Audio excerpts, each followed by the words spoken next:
Olá! Vamos, nesta aula, falar a respeito dos chamados recursos no processo penal.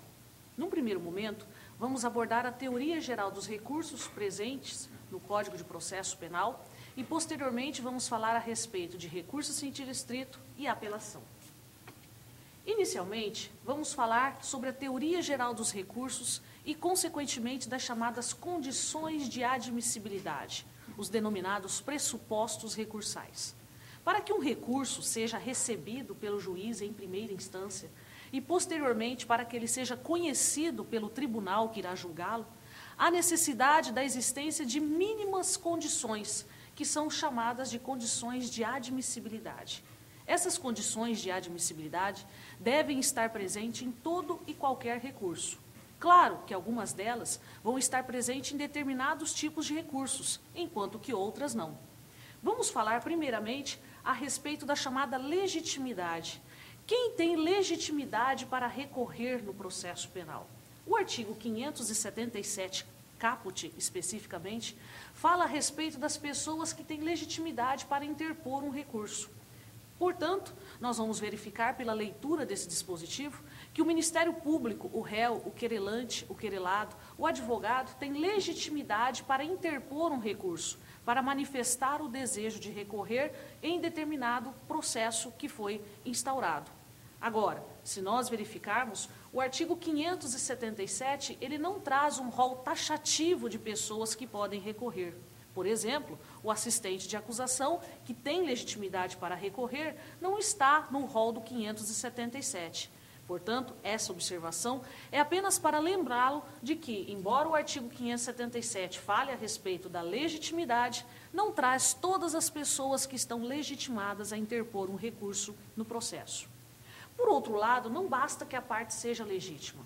Há necessidade ainda de que ela tenha o chamado interesse de recorrer. E quando há interesse de recorrer? Quando, de alguma forma, aquela decisão, aquela sentença, aquele provimento jurisdicional foi lesivo aos interesses daquele que quer recorrer. Portanto, a parte deve ter sido, de alguma forma, sucumbente, perdedora em relação ao provimento jurisdicional que foi proferido.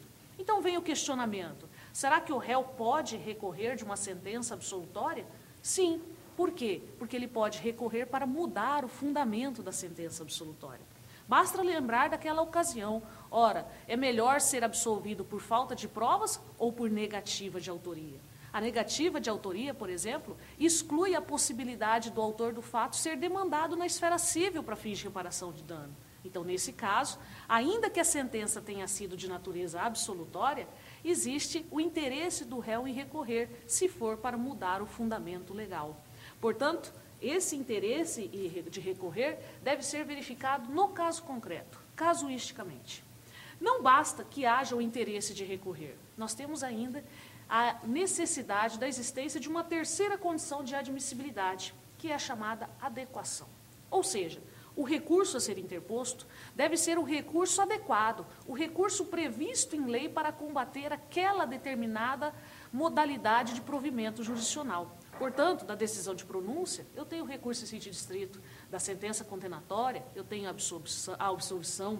Do acórdão não unânime desfavorável ao réu, eu tenho os embargos infringentes. Então, eu tenho que necessariamente verificar o recurso que está previsto legalmente para combater aquele determinado tipo de provimento jurisdicional.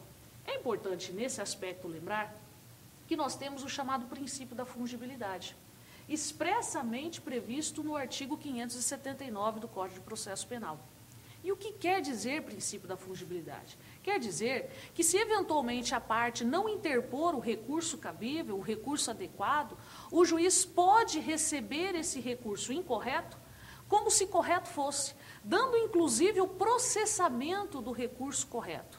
Agora, para que o juiz possa receber esse recurso incorreto como se o correto fosse, há necessidade de que não exista má-fé por parte daquele que interpôs. Isso está expressamente previsto no artigo 579 do Código de Processo Penal.